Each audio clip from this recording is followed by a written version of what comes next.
Hay momentos en la vida en los que todo lo que creías sólido resulta estar construido sobre arenas movedizas. Para mí, esa revelación no llegó con una confesión lacrimógena ni con una confrontación dramática, sino en el maletero del coche de mi esposa un martes por la tarde, mientras buscaba el repuesto de las llaves de mi camioneta. Lo que encontré allí fue un teléfono prepago barato que desmoronaría 15 años de matrimonio, destruiría 2 familias y me enseñaría que, a veces, las personas en las que más confías son las que construyen las mentiras más elaboradas frente a tus propios ojos. Mi nombre es Mateo Casal y me gano la vida construyendo casas en la Sierra de Guadarrama. He pasado gran parte de mis 23 años de carrera trabajando con hormigón, acero y madera, creando estructuras destinadas a perdurar generaciones. Hay algo honesto en la construcción que me atrae a un nivel fundamental. Viertes los cimientos, levantas los muros, instalas los sistemas y, si lo haces bien, el edificio resiste ventiscas, olas de calor y el paso del tiempo. No hay lugar para atajos ni engaños porque a la física no le importan las excusas. Un muro de carga sostiene la estructura o no lo hace. Un cimiento aguanta o se agrieta. Pensé que el matrimonio funcionaba de la misma manera, basado en la confianza y el respeto mutuo, con cada miembro cargando su parte del peso. Estaba equivocado. Espectacularmente equivocado. La revelación de mi error vino envuelta en plástico barato, oculta bajo el panel desmontable del maletero del coche de Lucía. Aquella tarde comenzó como cualquier otro martes en nuestra casa de las afueras de Madrid. Lucía me había comentado que llegaría tarde del gimnasio, algo que se había vuelto tan habitual en los últimos 8 meses que apenas le presté atención. Se había apuntado a un club deportivo de lujo en marzo, uno de esos centros exclusivos donde la cuota mensual supera la letra de un coche. El lugar tenía ventanales de suelo a techo con vistas a la sierra, equipos de última generación, un bar de zumos naturales con precios desorbitados y entrenadores personales que parecían salidos de una revista de moda. Lucía estaba entusiasmada con su viaje de bienestar, hablando constantemente de lo transformador que sería, de que necesitaba eso para sí misma, de que merecía invertir en su salud tras años de descuido. Yo la apoyé por completo, incluso la animé a contratar el paquete premium que incluía sesiones ilimitadas con un entrenador personal. Después de todo, podíamos permitírnoslo. El negocio iba bien y, si mi esposa quería sentirse mejor consigo misma, ¿quién era yo para interponerme? Debía haber prestado más atención a los detalles. Esa es la cuestión de ser contratista, aprendes a notar las pequeñas inconsistencias, los lugares donde las cosas no encajan del todo. Cuando alguien te dice que una pared está a plomo pero el nivel dice lo contrario, confías en el nivel. Cuando el inspector dice que el cableado está bien pero ves que las cajas de conexiones no están aseguradas, las arreglas. Las pruebas no mienten, las personas sí. Y Lucía me había estado mintiendo con una pericia tan natural que casi se me pasa por alto. Casi, pero no del todo, porque incluso el engaño mejor construido tiene grietas y sabes dónde mirar. Los cambios fueron sutiles al principio. Empezó a ponerse perfume para ir al gimnasio, lo cual me pareció extraño pero no alarmante.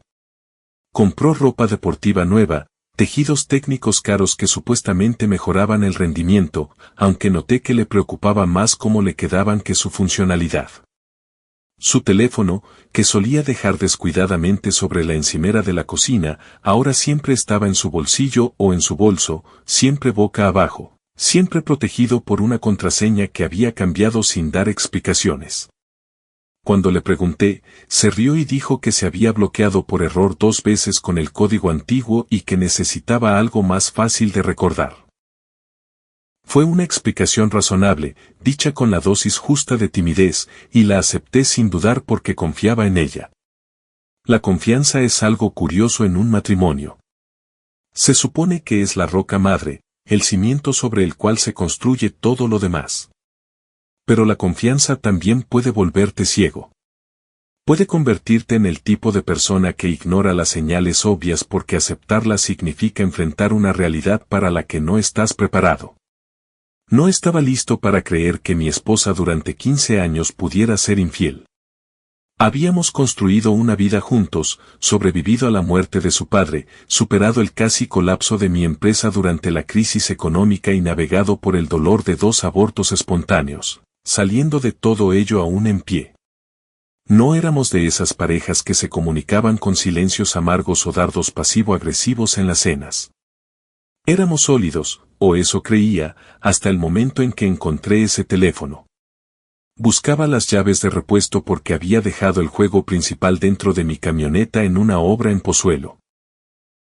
Era el tipo de error estúpido del que normalmente me reiría, pero aquel martes había sido brutal.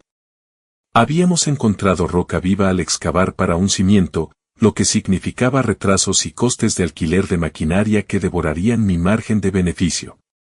Uno de mis capataces se había marchado sin avisar, dejándome bajo de personal en 2 proyectos a la vez. Y el banco me había llamado para informar sobre actividad inusual en nuestra tarjeta de crédito conjunta, cargos en restaurantes y hoteles que no reconocía, que Lucía justificó más tarde como gastos de su trabajo esporádico de consultoría de marketing. En ese momento, estaba demasiado cansado para pedir detalles. Estaba demasiado concentrado en mis propios problemas como para preguntarme por qué una consultora necesitaba pernoctar en hoteles de pueblos a apenas 1 hora de nuestra casa. Así que allí estaba yo, hurgando en el maletero del coche de Lucía porque recordaba que ella mencionó haber visto mis llaves allí semanas atrás. El área de carga estaba sorprendentemente desordenada para alguien que se jactaba de ser organizada. Había esterillas de yoga, bandas de resistencia, zapatillas de correr, botellas de batidos de proteínas y un bolso de gimnasio de marca que no recordaba haberle comprado. Moví todo a un lado revisando los compartimentos. Y fue entonces cuando noté que el panel debajo de la alfombrilla no encajaba del todo bien. Es el tipo de detalle que la mayoría no vería, pero cuando pasas tus días asegurándote de que todo esté nivelado y alineado, las discrepancias saltan a la vista. Levanté la alfombrilla y el panel, esperando encontrar el kit de emergencia o alguna bolsa olvidada. En su lugar, encontré un teléfono. Era un móvil de tapa barato, de esos que compras en una gasolinera con minutos prepago, totalmente fuera de lugar comparado con la preferencia de Lucía por el último modelo de iPhone. No tenía funda ni decoración, era un dispositivo básico comprado con el propósito específico de ser desechable e ilocalizable. Mi primer pensamiento, extrañamente, fue que quizás lo había comprado como reserva por si se quedaba sin batería, algo propio de su naturaleza previsora. Mi segundo pensamiento, el que me heló las manos a pesar del calor de la tarde, fue que nadie esconde un teléfono de reserva bajo un panel desmontable en el maletero de un coche. Lo abrí. No tenía contraseña, lo cual fue la primera pista real de que el dispositivo tenía un uso muy concreto. El historial mostraba docenas de llamadas, todas hacia y desde el mismo número. Los mensajes eran aún más reveladores, aunque no por ser explícitos. Eran mundanos, casi aburridos, confirmaciones de horas y lugares, breves avisos, el tipo de comunicación logística que podría pasar por inocente si no supieras la verdad. Pero fue el nombre del contacto lo que me detuvo en seco y le dio un sentido horrible a todo. Amante número 2. Ni un nombre real, ni siquiera un intento de discreción con un nombre falso. Solo un reconocimiento audaz, casi desafiante, de lo que esa persona era. Amante número 2, lo que implicaba que había un sistema de clasificación, una estructura organizativa en las actividades extramatrimoniales de mi esposa. La crueldad casual de aquello me golpeó más fuerte que cualquier mensaje erótico. Esto no era pasión, ni romance, ni una gran aventura amorosa que la hubiera arrastrado. Esto era calculado, organizado y, aparentemente, numerado para su conveniencia. Me senté allí, en la entrada de casa con ese teléfono en la mano, y no sentí nada. Ni rabia, ni traición, ni siquiera sorpresa, solo una claridad fría y vacía. La misma sensación que tengo cuando observo un edificio y me doy cuenta de que los cimientos están comprometidos y la única solución es la demolición total. No puedes parchear ese tipo de daño. No puedes reformar un fallo estructural. O lo derribas y empiezas de cero, o te marchas. Son las únicas dos opciones con sentido. Presioné el botón de llamada. El teléfono sonó 4 veces y entonces alguien respondió. La voz al otro lado era familiar de esa manera espantosa que te revuelve el estómago, cuando tu cerebro sabe algo antes de que tu mente consciente lo procese. Era una voz cálida, segura, con un toque de anticipación juguetona. Era la voz de alguien que esperaba buenas noticias o, al menos, una conversación agradable. Era Marcos Rebollo, el entrenador personal al que yo le pagaba una fortuna cada mes para que ayudara a mi esposa a ponerse en forma. Dijo el nombre de Lucía con un tono que ningún entrenador debería usar jamás con una cliente casada. Había intimidad allí, propiedad, el afecto casual de alguien a quien se le había concedido acceso a partes de su vida que deberían haber sido reservadas para mí. Le preguntó si llamaba desde el coche. Mencionó algo sobre sus planes para el jueves. Dijo que no podía dejar de pensar en el último fin de semana. No dije nada. Me limité a escuchar cómo cavaba su propia tumba con cada palabra hasta que se dio cuenta de que algo iba mal. Hasta que el silencio se volvió tan incómodo que preguntó si todo estaba bien. Colgué sin hablar. No tenía sentido una confrontación en ese momento. ¿Qué iba a hacer? ¿Gritarle por teléfono? ¿Exigir explicaciones a alguien que sabía perfectamente lo que estaba haciendo? No, ese no era mi estilo. Soy constructor, y los constructores entendemos que la demolición, cuando es necesaria, debe ser sistemática y minuciosa. No arremetes contra una estructura al azar con un mazo. Estudias los elementos de carga. Planificas la secuencia. Te aseguras de que, cuando caiga, lo haga exactamente como tú quieres. Volví a colocar el teléfono en el maletero, lo dejé todo tal y como lo había encontrado y entré en casa. Lucía llegó 2 horas más tarde, radiante con esa satisfacción particular que yo atribuía a un buen entrenamiento, pero que ahora entendía en un contexto totalmente distinto. Me dio un beso en la mejilla, me preguntó por mi día y mencionó que había cenado algo rápido en el gimnasio, así que no hacía falta que la esperara para comer. Estaba alegre, enérgica, aparentemente sin una preocupación en el mundo, y me di cuenta de que estaba mirando a una desconocida. Esta mujer con la que llevaba 15 años casado, a la que había sostenido en el funeral de su padre, a la que había consolado tras cada pérdida, con la que había construido un hogar, no la conocía en absoluto. Esa noche no dormí. Me quedé acostado a su lado en nuestra cama de matrimonio, con sus sábanas caras y su colchón de alta gama, y planifiqué. Pensé en Marcos Rebollo, en su sonrisa fácil y su físico de Instagram, en la forma en que había respondido a ese teléfono con tanta confianza. Pensé en todo el dinero que le había pagado, financiando esencialmente mi propia humillación, lo cual tenía un tinte de comedia negra que quizás apreciaría más adelante, pero que en aquel momento no me hacía ninguna gracia.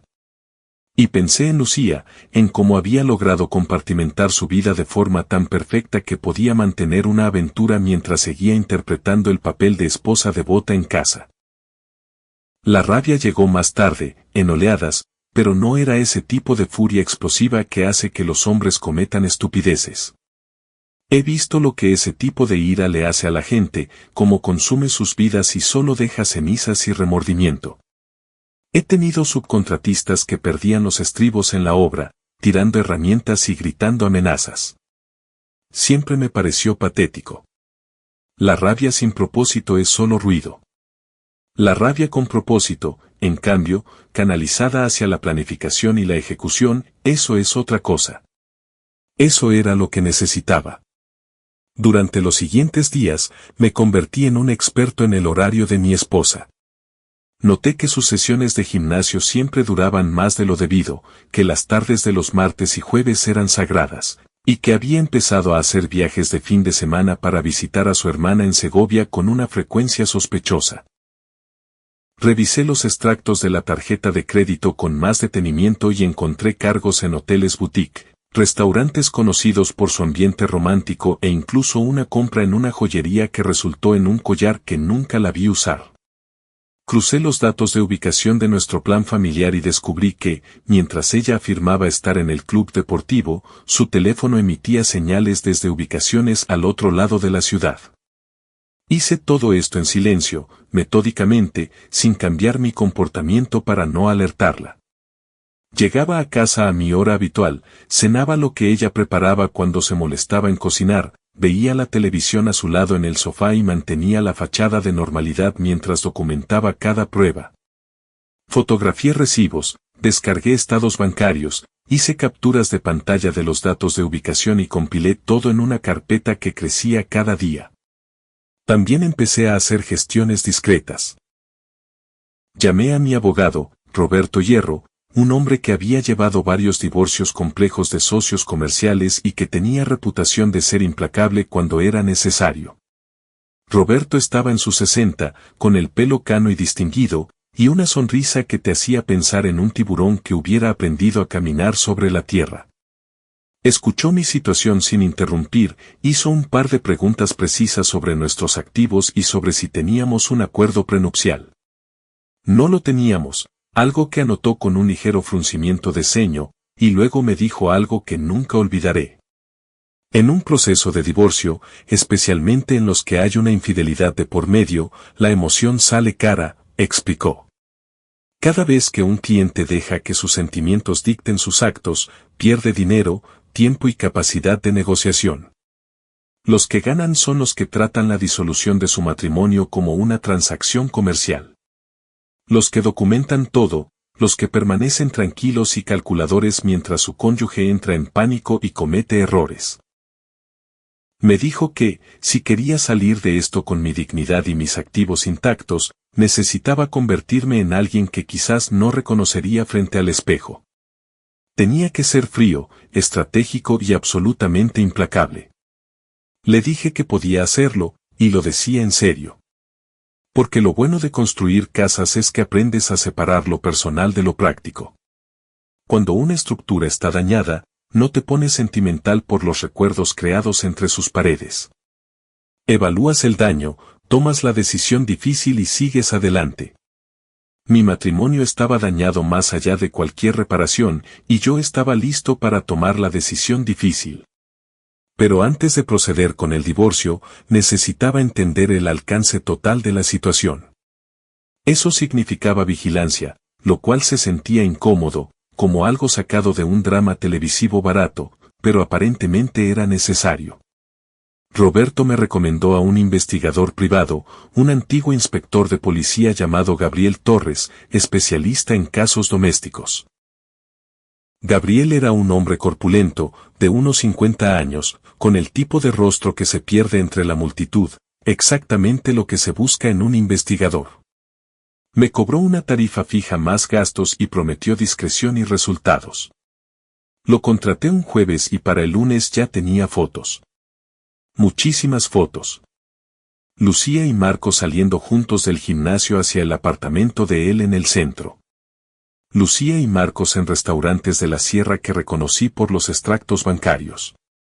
Lucía y Marcos registrándose en un hotel en la granja de San Ildefonso, el mismo hotel donde habíamos celebrado nuestro 10º aniversario 3 años antes. Gabriel incluso consiguió vídeos de ellos juntos a través de las ventanas del apartamento de Marcos. Nada explícito, pero lo suficientemente íntimo como para ser innegable. Cocinaban juntos, bebían vino, reían, se tocaban con la familiaridad de quienes lo han hecho muchas veces. Al mirar esas imágenes, algo cambió dentro de mí. Los últimos restos de duda, la parte de mí que esperaba otra explicación, murieron por completo. Esto no era un error ni un momento de debilidad. Esto era una relación, una aventura en toda regla llevada a cabo con premeditación. Y según la investigación de Gabriel, llevaba sucediendo al menos 7 meses, probablemente más. 7 meses. Casi un año de engaño, de mentiras, de mi esposa llevando una doble vida mientras yo trabajaba 60 horas a la semana para construir la vida de la que ella parecía estar tan ansiosa por escapar unas horas cada semana. Las matemáticas por sí solas eran un insulto. Había gastado miles de euros en su gimnasio y en el entrenador personal, subvencionando esencialmente el lugar donde había conocido a su amante. Había pagado los hoteles a través de nuestra cuenta conjunta, creyendo sus historias sobre viajes de trabajo y visitas familiares. Incluso la había felicitado por lo feliz y con energía que se la veía últimamente, atribuyéndolo a su nueva rutina de ejercicios en lugar de a la obvia verdad. Pero no la confronté. Todavía no. Roberto había sido muy claro con la estrategia. Aunque las leyes actuales no requieren culpabilidad para el divorcio, la infidelidad aún puede influir en la división de bienes, especialmente si podía demostrar que se habían usado fondos gananciales para sufragar la aventura. Cada habitación de hotel, cada cena, cada regalo comprado con nuestro dinero podía jugar a mi favor. Pero solo si podía probarlo, y solo si no mostraba mis cartas demasiado pronto. Así que esperé. Continué reuniendo pruebas, construyendo mi caso ladrillo a ladrillo, como si estuviera levantando una casa diseñada para resistir cualquier embate. Revisé 15 años de registros financieros, señalando cada cargo sospechoso. Documenté cada mentira que pude recordar. Incluso revisé nuestra casa, catalogando los objetos caros que Lucía había acumulado, ropa de diseñador, joyas y bolsos que yo había pagado sin cuestionar, comprendiendo ahora que yo había jugado el papel de billetera mientras Marcos jugaba el papel de amante. Fue durante este periodo cuando decidí tomar un enfoque más activo. La observación pasiva ya no era suficiente. Quería que Marcos supiera que yo lo sabía. Quería ver el miedo en sus ojos cuando se diera cuenta de que las consecuencias se acercaban. Así que le envié una cesta de regalo. Utilicé un servicio de mensajería local, elegí una selección cara de vinos y comida gourmet, del tipo que grita dinero y buen gusto. Pero no incluí nota ni mensaje. Solo me aseguré de que mi nombre apareciera en la información del remitente, M. Casal. Nada más y nada menos. Que se preguntara. Que entrara en pánico. Que intentara descifrar si aquello era una coincidencia, un agradecimiento por sus servicios o un mensaje de que estaba sobre su pista. Gabriel me contó después que Marcos llamó a Lucía inmediatamente tras recibir la cesta, que se reunieron en una cafetería y tuvieron lo que parecía una conversación urgente y estresada. Bien. Los quería ansiosos. Los quería cometiendo errores.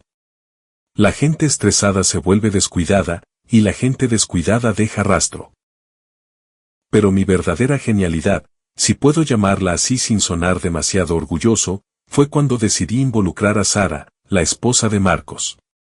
Sara era enfermera pediátrica y trabajaba en el turno de noche en un hospital de la capital, lo que explicaba cómo Marcos encontraba tiempo para sus encuentros vespertinos con Lucía. Sara y yo nos habíamos conocido brevemente en un evento benéfico que el gimnasio había patrocinado.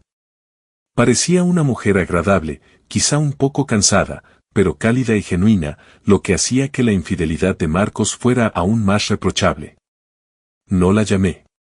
Fui al hospital una noche durante su turno, esperé en el vestíbulo hasta su descanso y me acerqué a ella directamente. Llevaba conmigo un sobreacolchado lleno de pruebas y le dije que necesitaba 5 minutos de su tiempo para hablar de algo importante sobre su marido.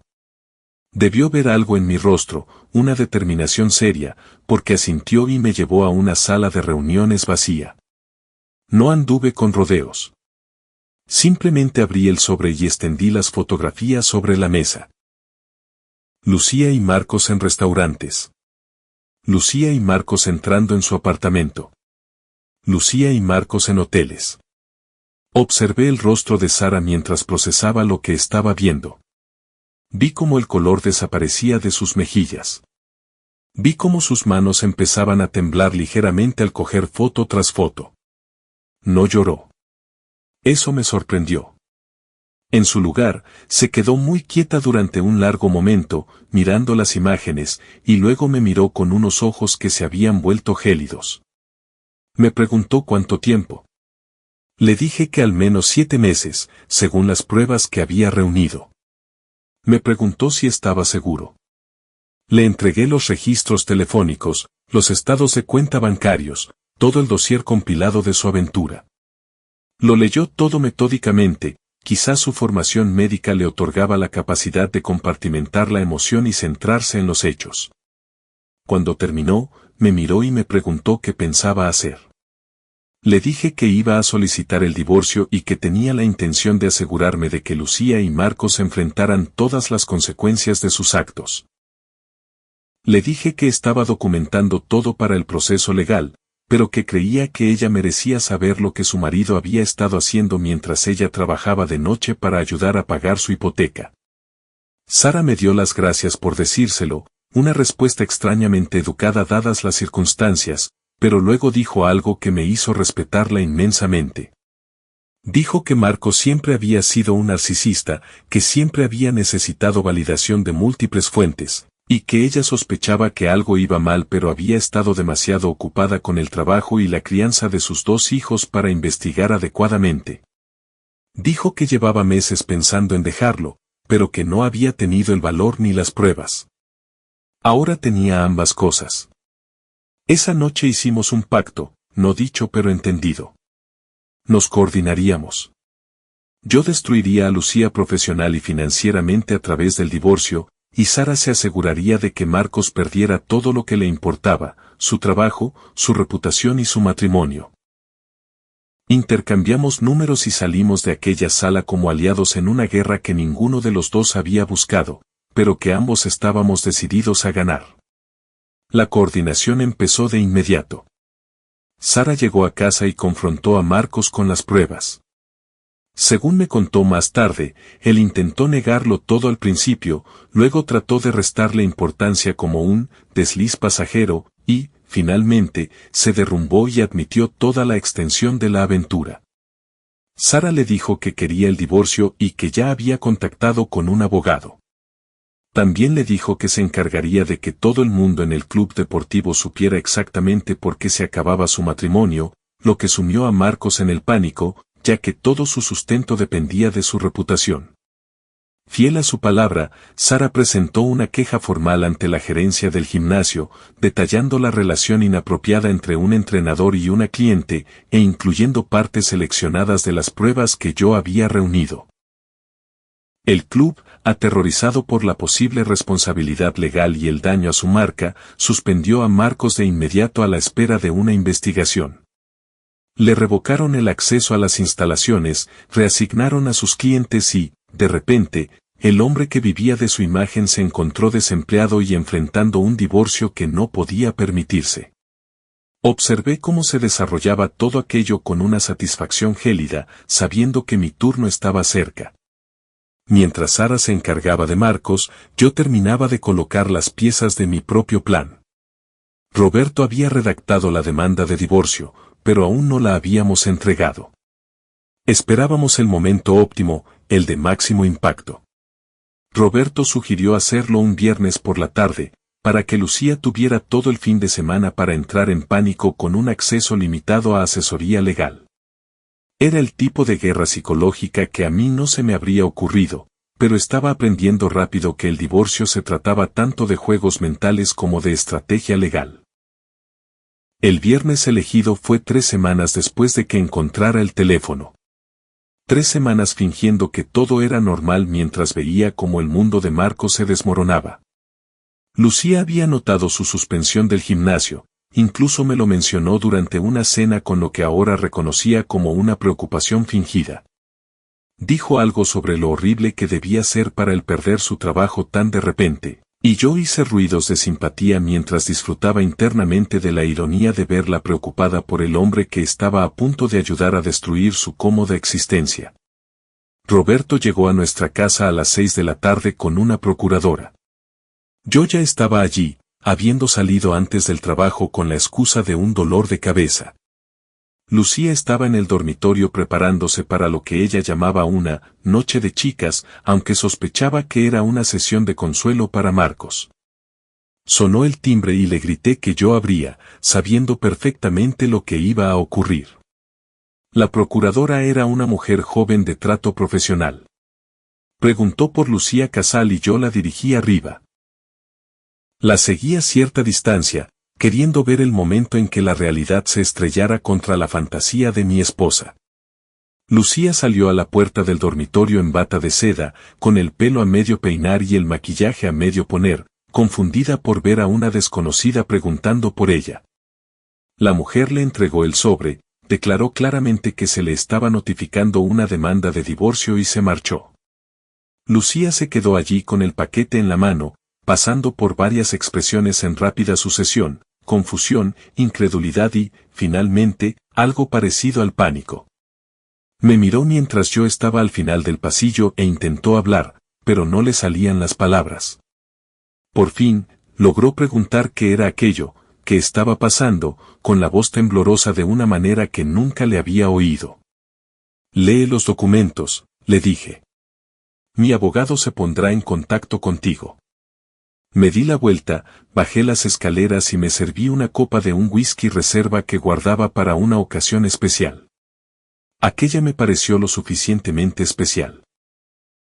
Bajó unos minutos después con los papeles en la mano, todavía en bata, con el rostro desprovisto de la seguridad que solía llevar como una armadura. Intentó varios enfoques durante las horas siguientes. Primero vino la negación, es un malentendido, podemos arreglar lo que sea que pienses que está mal, te quiero y nuestro matrimonio vale la pena. Cuando vio que no funcionaba, pasó al desconcierto, ¿a qué viene esto? ¿Qué he hecho para merecerlo? ¿Es que te has enamorado de otra y proyectas tu culpa en mí? Eso casi me hizo reír. La audacia de la proyección era asombrosa. Pero mantuve mi rostro neutral y la dejé seguir. Luego llegaron las lágrimas, el derrumbe total, las disculpas sollozantes por haber estado distante, por no haberme valorado lo suficiente. Fue la parte más calculada de su actuación, diseñada para activar mi instinto protector, para que quisiera consolarla y arreglar lo roto. Pero yo había pasado 3 semanas endureciéndome contra ese tipo de manipulación emocional y me limité a beber mi whisky mientras ella prometía ser mejor. Finalmente, cuando nada de eso surtió efecto, hizo la pregunta que yo esperaba. Preguntó si aquello era por el gimnasio, por Marcos, si me había llevado una impresión equivocada de sus entrenamientos. Su voz era cautelosa, midiendo cuánto sabía yo. Podría haberme hecho el interesante, pero estaba harto de juegos. Saqué mi teléfono y reproduje la grabación que hice de aquella primera llamada al amante número 2. La voz de Marcos se escuchaba clara, íntima, diciendo su nombre y hablando de sus planes. Vi cómo se le vaciaba la cara de sangre. Vi cómo comprendía que yo no sospechaba, sino que lo sabía todo. Cuando terminó la grabación, le enseñé las fotografías, los extractos bancarios, los recibos de los hoteles, todo el caso que Roberto me había ayudado a armar. Intentó una vez más explicarlo, minimizarlo, pintarlo como un error de un momento de debilidad, algo que no significaba nada comparado con nuestros 15 años. Pero sus palabras sonaban huecas incluso para ella. Se quedó en silencio, temblando en su bata cara, dándose cuenta de que su vida acababa de terminar en el espacio de 1 hora. Le dije que debía buscarse otro sitio donde pasar el fin de semana, que la quería fuera de casa mientras yo decidía los siguientes pasos.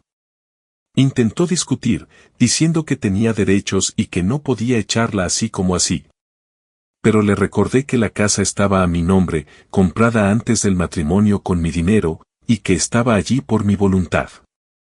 Roberto se había asegurado de que el terreno legal fuera firme en ese aspecto. Se marchó esa noche.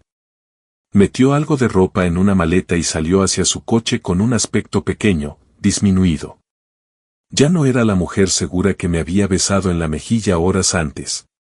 La vi alejarse y no sentí más que alivio. El peso que había cargado durante 3 semanas, el estrés de mantener la farsa, por fin se levantó. La primera fase estaba completa. Lo que siguió fueron los 2 meses más seriales de mi vida. Lucía contrató a su propia abogada, una mujer llamada Patricia Marín, conocida por ser agresiva en la reclamación de compensaciones. Patricia intentó todos los trucos, pidió una pensión compensatoria alegando que Lucía había sacrificado su carrera, exigió la mitad de todo, incluidos los activos de mi empresa, y sugirió que las pruebas de infidelidad eran circunstanciales.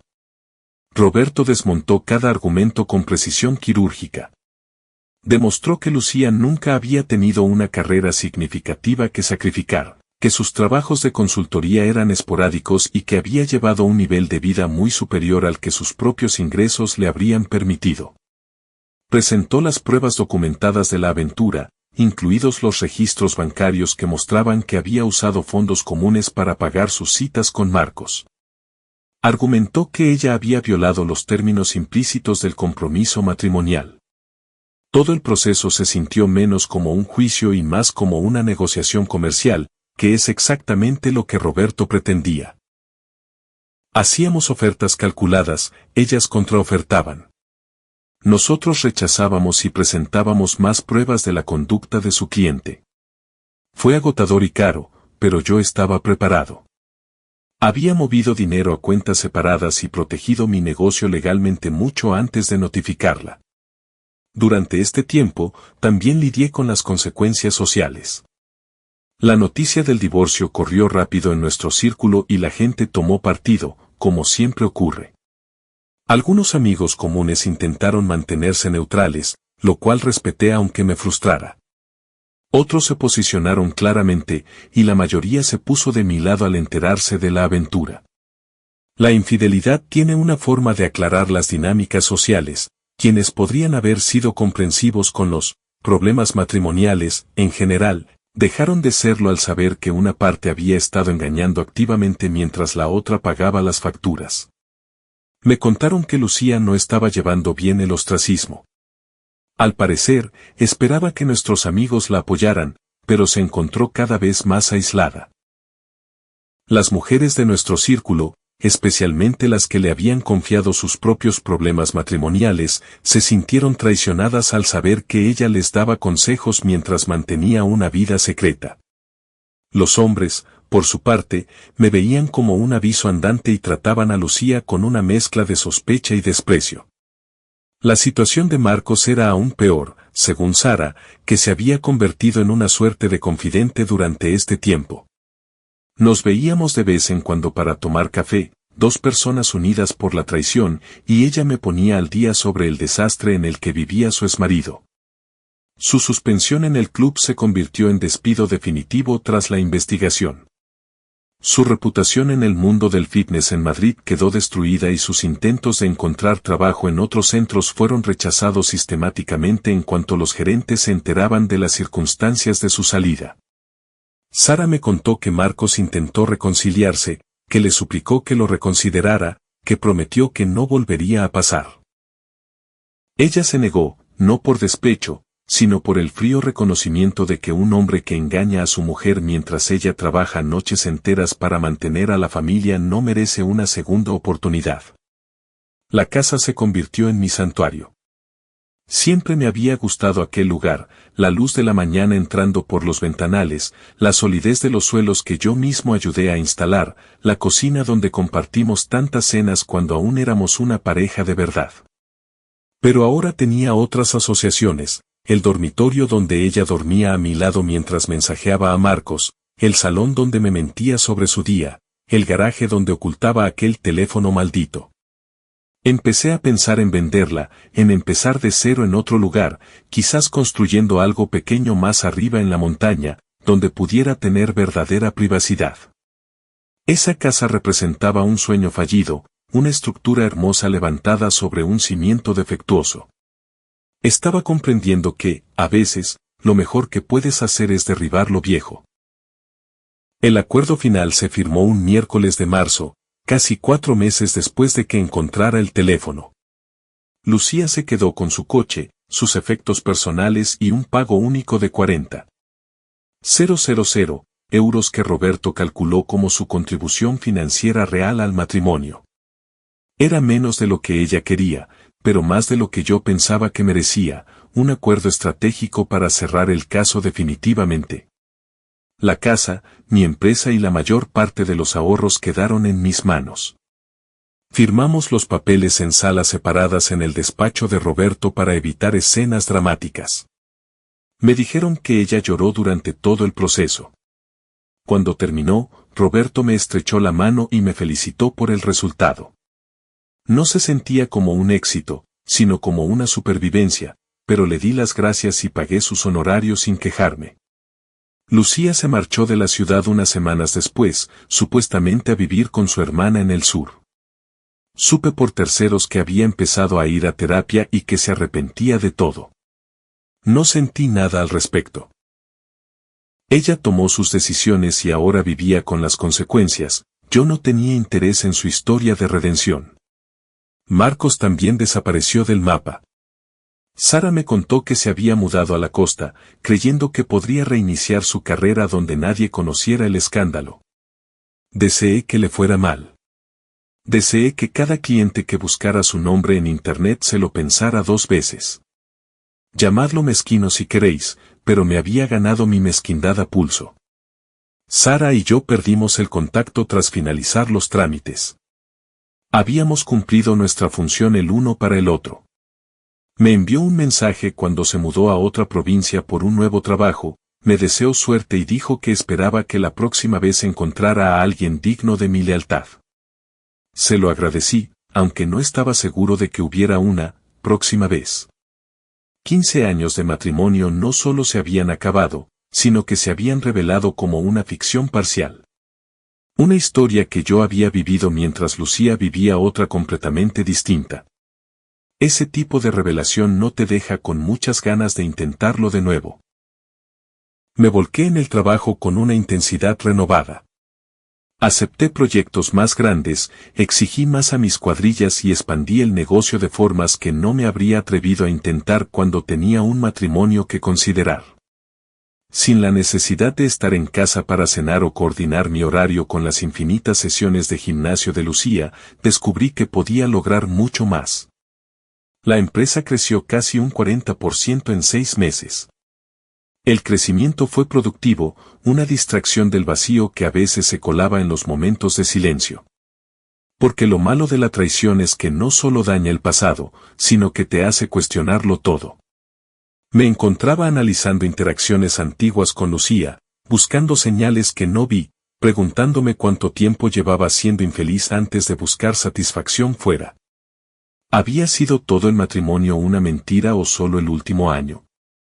No tenía las respuestas y, después de un tiempo, dejé de buscarlas. ¿Qué importaba ya? Lucía se había ido, Marco se había ido y yo tenía una casa llena de recuerdos que ya no significaban lo que yo creía. Me centré en el futuro. Empecé a diseñar mi nueva casa en la montaña, un terreno de 2 hectáreas con unas vistas que hacían que mi antigua vivienda pareciera ordinaria. Construiría algo especial allí. Algo que representara no lo que había perdido, sino lo que había sobrevivido. Pero antes, tenía que vender la casa vieja. Lo hice rápido, sin apegos emocionales. Se vendió en 2 semanas a una pareja joven que venía de fuera por trabajo. Les encantaba todo, la ubicación, los acabados, las vistas. Me preguntaron por el vecindario, por las escuelas cercanas, por los restaurantes, todas esas preguntas que hace la gente cuando planea construir una vida en un sitio. Les respondí con honestidad y profesionalidad, sin mencionar jamás lo que realmente había ocurrido entre aquellos muros. No tenían por qué saberlo. Era su nuevo comienzo y yo no quería contaminarlo con mi equipaje. El día antes de la entrega de llaves, hice un último recorrido por la casa vacía. Mis pasos resonaban en habitaciones que una vez estuvieron llenas de muebles y vida. Intenté recordar qué se sentía al ser feliz allí, al creer que aquel era mi hogar para siempre. El sentimiento no llegó. Solo veía las mentiras, Lucía con su móvil en la cocina mientras yo pagaba facturas, Lucía arreglándose para ir al gimnasio sabiendo que se vería con él, Lucía durmiendo a mi lado con su teléfono secreto oculto en el coche. Cerré la puerta por última vez y entregué las llaves. Los compradores estaban radiantes y yo me obligué a sonreír y desearles lo mejor. No tenían ni idea de que estaban comprando un monumento a mi fracaso. Que fueran felices. que llenaran aquellas habitaciones con mejores recuerdos que los que yo dejaba atrás. Con la casa vendida y el divorcio cerrado, me encontré en una encrucijada inesperada. Había logrado todo lo que me propuse, proteger mis activos y asegurarme de que ambos enfrentaran las consecuencias. Había ganado, objetivamente hablando, pero la victoria se sentía extrañamente hueca. Había derribado la vieja estructura de mi vida, pero aún no sabía qué construir en su lugar. La respuesta fue más sencilla de lo que esperaba. Construiría lo que siempre había construido, casas, estructuras tangibles que servían a un propósito y perduraban. Pero ahora lo haría para mí, bajo mis propios términos. La propiedad de la montaña se convirtió en mi obsesión y mi terapia. La diseñé yo mismo, cuidando cada detalle para maximizar la luz natural y las vistas. Utilicé madera recuperada de un viejo granero para las vigas del techo, dándole al espacio un carácter y una historia que se sentían ganados, no fabricados. Instalé ventanales que enmarcaban la sierra como si fueran cuadros vivos. Construí un taller el doble de grande de lo que necesitaba, simplemente porque podía, porque no había nadie para decirme que era excesivo o poco práctico. La construcción duró 8 meses y estuve en la obra casi cada día, trabajando codo a codo con mi equipo. Fue el proyecto más satisfactorio de mi vida. No por ser el más rentable, sino porque era íntegramente mío. Me mudé un sábado de noviembre, casi un año después de haber encontrado aquel teléfono. La casa era funcional, cómoda y honesta. Sin pretensiones, sin fachadas, solo una estructura sólida que hacía exactamente aquello para lo que fue diseñada. Aquella primera noche me senté en la terraza con un bourbon y vi ponerse el sol tras las cumbres. El aire era frío pero limpio, y el silencio era absoluto. Pensé en el viaje que me había traído hasta allí, desde aquel descubrimiento en el maletero hasta la firma de los papeles y la construcción de este refugio. Había sido brutal y agotador, pero había sobrevivido. Es más, había emergido con una idea clara de quién era y qué quería. No necesitaba que nadie validara mi existencia. No necesitaba romance para sentirme completo. Necesitaba propósito, trabajo y la satisfacción de crear cosas duraderas. Si eventualmente aparecía alguien que pudiera sumar a eso sin restarlo, alguien que valorara la honestidad tanto como yo, tal vez consideraría abrir esa parte de mi vida de nuevo. Pero no lo buscaba, ni lo esperaba. El divorcio me había enseñado de que son capaces las personas, con qué facilidad pueden llevar vidas dobles. Lucía había compartimentado su aventura tan bien que probablemente se convenció a sí misma de que aquello no contaba como una traición real, de que lo que yo no sabía no podía hacerme daño. Marco se había aprovechado de su posición para tomar lo que quería sin importar el daño causado. Ambos actuaron por puro egoísmo y ambos pagaron por ello. Habían pasado 6 meses desde que me instalé en la montaña cuando, una tarde, estaba sentado en mi bar favorito del pueblo, un local sin pretensiones con buen whisky, cuando alguien se sentó a mi lado. Miré de reojo y vi que era Marcos Rebollo. Parecía diferente, más delgado, más viejo, con una mirada derrotada que sugería que la vida en la costa no había funcionado como esperaba. Al principio no pareció reconocerme, lo que me dio la ventaja de observarlo antes de que se diera cuenta de quién era yo. Podría haberme ido, terminar mi copa y salir sin decir nada. Pero una parte de mí quería esta última confrontación, la oportunidad de mirar a los ojos al hombre que ayudó a destruir mi matrimonio y hacerle saber lo poco que me importaba ya. Así que me quedé. Esperé hasta que él se giró y nuestras miradas se cruzaron. Vi nacer el reconocimiento en sus ojos, seguido inmediatamente por el miedo.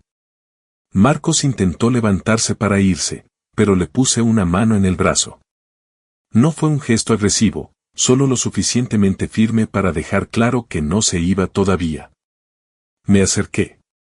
Lo suficiente para que pudiera oler el bourbon en mi aliento. Lo suficiente para que nadie más en el bar pudiera oír lo que estaba a punto de decirle. Y entonces, con una voz perfectamente calmada y completamente gélida, le conté exactamente todo lo que había perdido por su decisión de perseguir a mi esposa. Le hablé del acuerdo de divorcio de Sara, de cómo ella se había quedado con la casa, la custodia de los niños y una parte sustancial de sus ingresos futuros.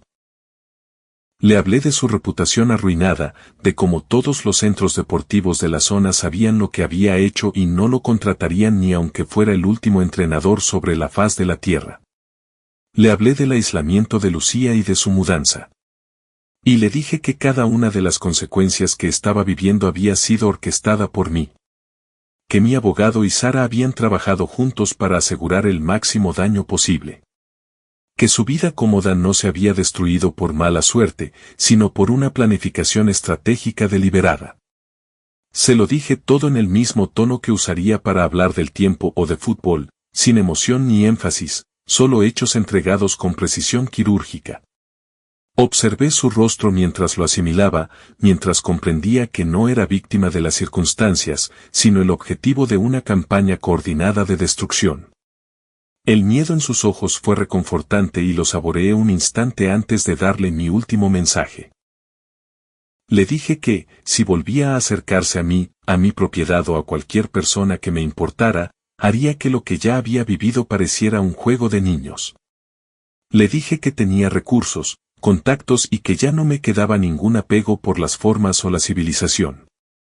Le dije que hasta ahora había salido bien librado, pero que eso podía cambiar muy rápido si me daba un motivo para escalar la situación. Terminé mi copa, dejé el dinero sobre la barra y me marché. No miré atrás para ver su reacción. No necesitaba saber si estaba asustado o devastado. Había dicho lo que tenía que decir, entregado el mensaje que llevaba meses fraguándose en mi interior y ahora estaba hecho. El último asunto pendiente de mi antigua vida estaba, por fin, terminado.